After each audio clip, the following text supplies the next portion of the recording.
Hello बच्चों, let's read this question. The question says a real image of distant object is formed by a plano-convex lens on its principal axis. Spherical aberration first is absent, second b is smaller if the curved surface of the lens faces the object. Option C is smaller if the plane surface of the lens faces the object. Option D is same whichever side of the lens faces the object. तो इस question के अंदर हमें क्या बोला गया है कि एक प्लेनो कन्वेक्स लेंस है जिससे एक रियल इमेज फॉर्म होती है एक डिस्टेंट ऑब्जेक्ट की, इसकी प्रिंसिपल एक्सिस के ऊपर. तो स्फेरिकल एबरेशन की वैल्यू है वो क्या होगी. तो इसके लिए जो की कंसेप्ट है वो डिस्कस कर लेते हैं. तो हमारे पास जो की कंसेप्ट है इस क्वेश्चन के लिए ये क्या हो जाएगा. की कंसेप्ट ये हम बात करेंगे सबसे पहले स्फेरिकल एबरेशन के बारे में कि स्फेरिकल एबरेशन होता क्या है. स्फेरिकल एबरेशन स्फेरिकल एबरेशन क्या होता है.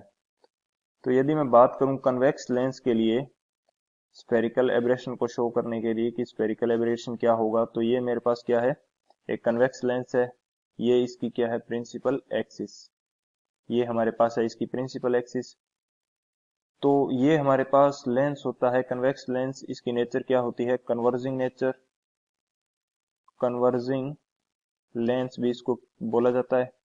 यानी कि ये जो पैरेलल बीम्स आएंगी इनको क्या करता है, पैरेलल लाइट बीम्स यदि इसके ऊपर आ रही हैं तो इनको कन्वर्ज कर देगा फोकस के ऊपर.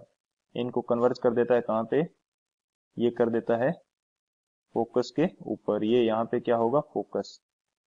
अब इसके अंदर स्फेरिकल एबरेशन की बात की जाए तो स्फेरिकल एबरेशन होता है जो मार्जिनल रे होगी, यानी कि जस्ट इसके मार्जिन के ऊपर इंसिडेंट जो रे हो रही हैं, यानी कि जस्ट मार्जिन के ऊपर कुछ यहाँ एंड जस्ट मार्जिन के ऊपर कुछ यहाँ नीचे. तो इन लाइट रेज को ये जस्ट फोकस के ऊपर कन्वर्ज नहीं कर पाता. जस्ट इसके फोकस के ऊपर नहीं होती, ये फोकस से कुछ आगे ये कन्वर्ज होती हैं कुछ इस प्रकार से. यानी कि फोकस के ऊपर जो कन्वर्ज करना है तो ये 100% फोकस के ऊपर सभी रेज को कन्वर्ज नहीं कर पाता. यानी कि 100% यदि ये कन्वर्जन करना चाहिए तो ये इसके कारण पॉसिबल नहीं है. इसको बोला जाता है स्फेरिकल एबरेशन. ये हमारे पास क्या हो जाएगा, स्फेरिकल एबरेशन. अब बात करते हैं प्लेनो कन्वेक्स लेंस के लिए एंड देखते हैं इसका सॉल्यूशन. बात करें यदि सॉल्यूशन की, तो सॉल्यूशन हमारे पास क्या हो जाएगा. हमें क्या करना है, स्फेरिकल एबरेशन के बारे में बात करनी है. प्लेनो कन्वेक्स लेंस जिसकी एक साइड है प्लेन एंड एक साइड हमारे पास क्या है, कन्वेक्स. कुछ इस तरह से इसको यदि फिर से बनाएं तो एक साइड तो है इसकी प्लेन एंड जो सेकंड साइड है ये है हमारे पास कन्वेक्स. अब बात करते हैं कि इसकी कौन सी साइड ऑब्जेक्ट को फेस करे ताकि जो स्फेरिकल एबरेशन है ये कम हो जाए. तो इसके लिए हमें चाहिए कि जो इसकी कर्व्ड सरफेस है वो इसको फेस करनी चाहिए ऑब्जेक्ट को. Curved surface should face object should face object ताकि जो हमारे पास स्फेरिकल एबरेशन है ये मिनिमम हो सके. इसके पीछे बेसिक रीजन क्या होता है कि ये जैसे ही लाइट रे इसके ऊपर इंसिडेंट होगी, लाइट रे इस प्लेनो कन्वेक्स लेंस के ऊपर इंसिडेंट होती है, तो इसके कारण जो डेविएशन होगा, यानी कि फोकस की तरफ ये लाइट रेज क्या होती है, डेविएट हो जाती हैं. तो जो डेविएशन होगा इसके कारण ये दोनों सरफेसेस के अंदर बंट जाएगा.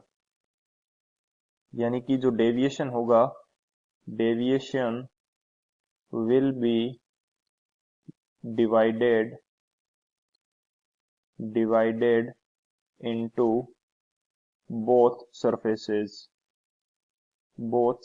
यानी कर्व्ड सरफेस एंड जो हमारे पास प्लेन सरफेस है दोनों के अंदर डिवाइड हो जाएगा. यदि ये प्लेन सरफेस इसको ऑब्जेक्ट को फेस करती है तो रे ऑफ लाइट आएगी कुछ इस तरह से एंड प्लेन सरफेस को तो डायरेक्ट पास कर जाएगी क्योंकि इसके परपेंडिकुलर होगी. एंड जो हमारे पास डेविएशन होगा ये ओनली किसके पास रहेगा, ये ओनली रह जाएगा हमारे पास कर्व्ड सरफेस के पास.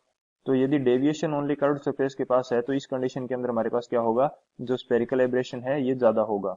यानी कि ये जो नीचे वाली कंडीशन है इसके अंदर स्फेरिकल एबरेशन हमारे पास क्या होगा, स्फेरिकल एबरेशन ये हमारे पास होगा मोर, यानी कि ज्यादा हो जाएगा।